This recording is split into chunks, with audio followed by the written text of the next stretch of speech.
Hey everybody, it's Steve Gore. This is PTSD video number 7, and it's the third one in our safety protocol series that we're doing. We had to break it up into 3.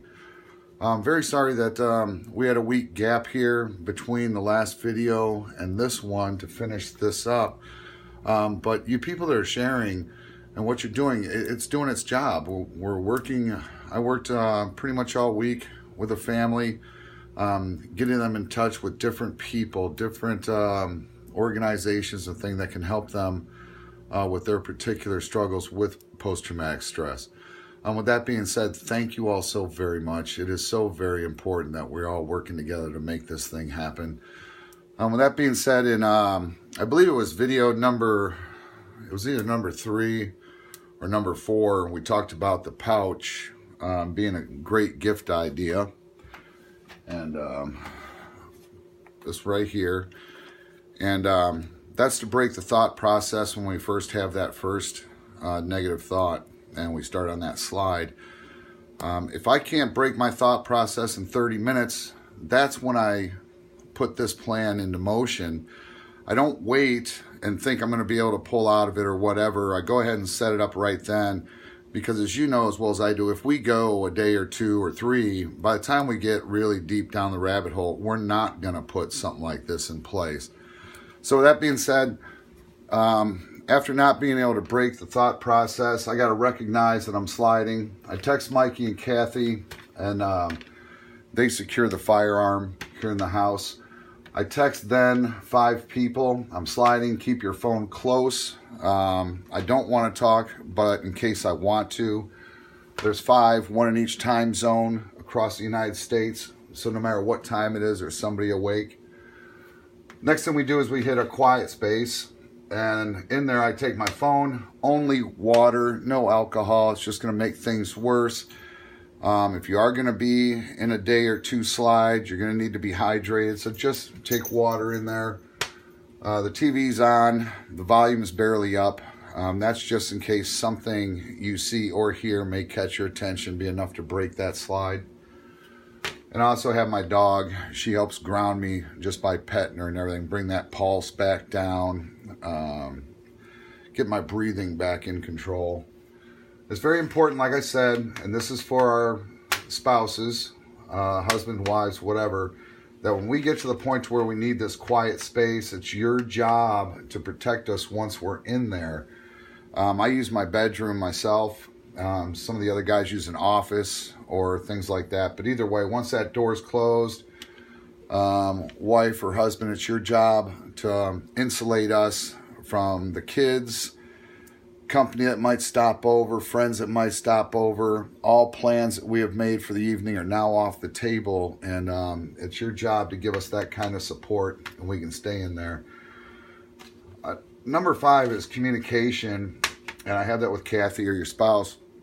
There's a question mark there because, you know, we don't want to talk in great detail of what we're going through in our minds, but when I say communication, she comes in, checks on me about every hour or so, just see if I'm all right, if I need a refill on my water, things like that.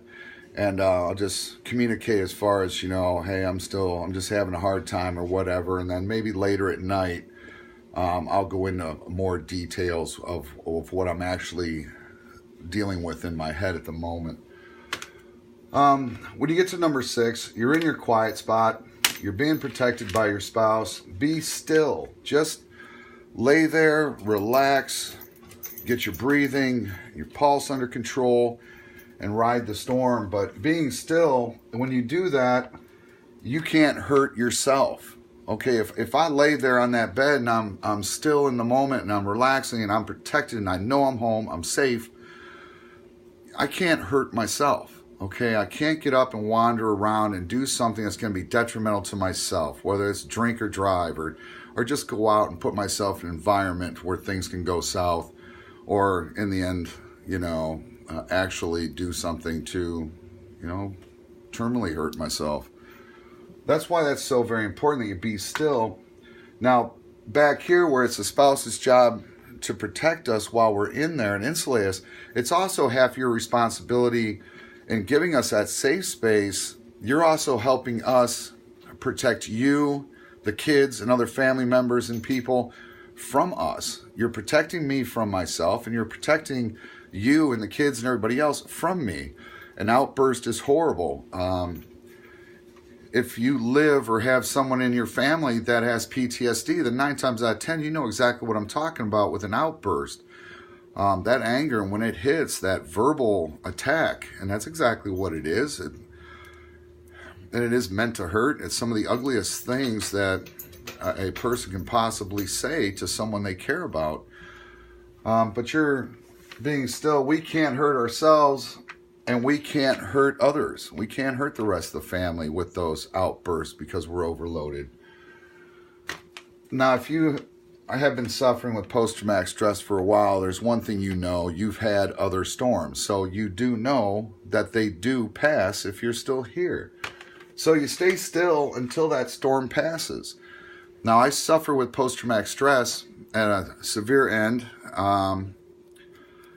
Up till about 3 years ago, 4 years ago, some of my storms would last almost a month, and you get locked in that and you can't break free of it.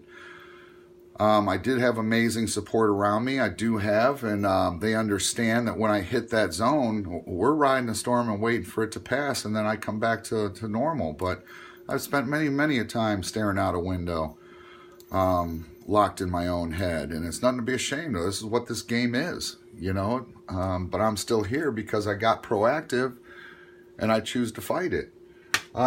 Anyway, you wait until the storm passes. They always do.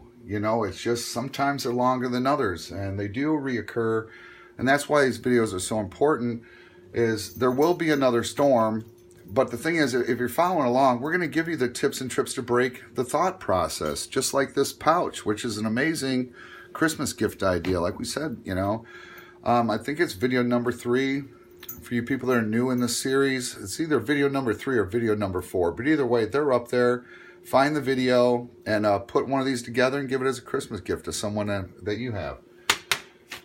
Down here, number 8, remember your goal. And being alive, that's just the start.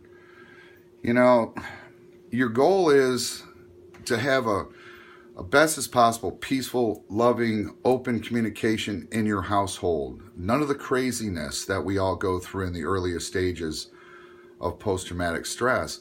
The only way you're going to get that is by being proactive and actually applying some of these things in your own home. You want to find a new purpose in life. You want to find a new identity. You want to be someone new, because really that's who we are, and that's what half the confusion is. But with that being said, remember what your goal is. Staying alive, yes, that is a huge part of this, but it's the future that we're looking at. I will tell you this, that over the years, my storms are further apart from each other. They don't hold me for as long as they used to. And I've found great advice, great tips, which I'm sharing with you now, that has led me to a pretty successful life that I'm having for myself. I'm happy with who I am. I'm happy with what I do. And I'm happy with the home situation for the most part. With that being said, now down here we're going to stop. And I want to talk to some of the other people that are out there in our support community. And there's a lot of division. You're telling people, firefighters, first responders, and military to stick to their own. That's not the way we should be going about this. What we do here is I focus on the commonalities of this affliction. I do work and walk through the Firefighters Brotherhood, FDIC, we go to every year. I have spoken over the years, not in a paid or a public forum, but I speak one-on-one with some of their mental health professionals and organizations in the Firefighter Brotherhood. Same thing with LEO and also victims of crime. With that being said, it's the commonalities that are going to be the secret to finding a success, to bringing numbers down. Everyone knows the number 22, that's just the military. I mean, when you take the entire PTSD family, it's actually very, very huge. Now, I will give you, military is the apex, and if there's anything above military PTSD, it would have to be the combat medic, and I do know many of them, this generation plus Vietnam. But what I'm saying is this: we need to stop the division. We need to stop the nonsense. Here's something down here that normally will stop people from putting this into play. Number one is youth, and that is a two-pronged situation. One is the actual youth, the physical age of a person, and this one right here applies mostly to your younger combat veterans, but on the flip side of that is your high school and college age women, okay? Those ladies, victims of crime, the rapes, just all kinds of domestic violence, things like that, life and death in a very serious way. Youth works against them, and it works against our young veterans. One, we have that mentality, you know, we're all cock strong, and we all have that together. Youth that's not going to allow you to put this together is because of the formal education, or let's just say the track of education that is normally followed in those two brackets. And you're not in the PTSD game long enough to see how big it is and how many people are truly out there doing what they need to be doing, and that is giving support to you people. So youth is a double-pronged one that stops people from putting a safety protocol in place. Pride is also a double-pronged, basically for the same reasons. Except for pride in the first one, these two apply, youth and that, and structured groups that you already belong to. Pride on the second side comes back up here for your firearm. A lot of them, you just won't relinquish a firearm or surrender it to somebody until you're safe. But in the end of it, you know, this does come down to responsible gun ownership when you do that. It's a sign of strength, not a sign of weakness. Pride on the other side, if you go out and admit that you need help to a spouse, to a wife, to your friends or whatever, you're afraid you're going to be perceived as weak.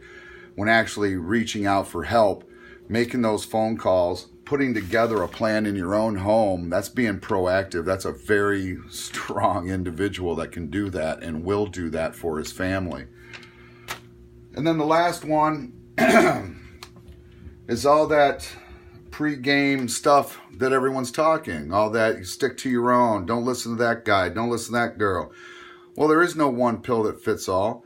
Everybody has to have certain tips and tricks and therapies that work for them. Me, I'm an artist, but there are a great many multi-generational combat veterans that are, male and female, that are successful artists and use art as their therapy. It's a distraction, makes us feel good about ourselves, and that's half the game. But when people are talking about this division of how this PTSD is different from that PTSD, and this different, and that's different, the thing is, the only thing that's different is the severity levels, okay?